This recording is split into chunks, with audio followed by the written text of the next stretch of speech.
Ito na po ma'am yung ano, 1, 2, 3, 4, apat na patong po yan.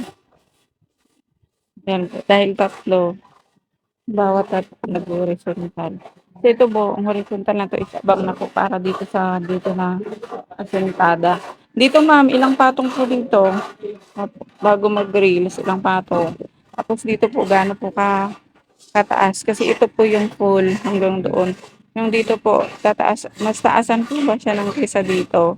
Ito na po yung ano niya, apat na patong. Tapos yung dito po, kung hanggang saan pa po yung itataas. Bali, ito po yung natapos namin ngayon. Nag-ano kasi kami ng mga post-it na tuloy ng stirrups. Yan. Dito. Ito kasi yung niliko ng paraan para lang maisasot siya. Kasi hindi pa ito nabaklas sa paraan.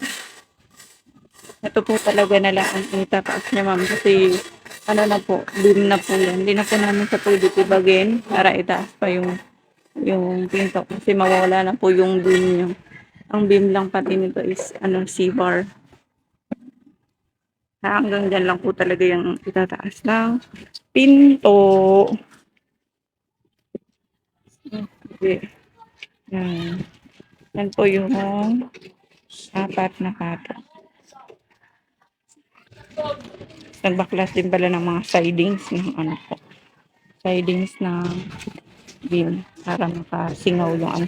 Ito lang sa ilalim, hindi pa namin binaklas yung forma. Pero yung mga sidings po dito yan. Nabaklas na po yan.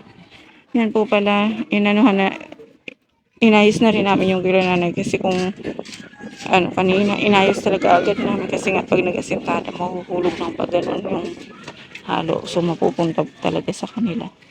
So ayan po. Bali, nagpaalam naman kami, linisin na lang po namin yan after. Kasi magpa-plastering pa rin po kasi dyan. Bila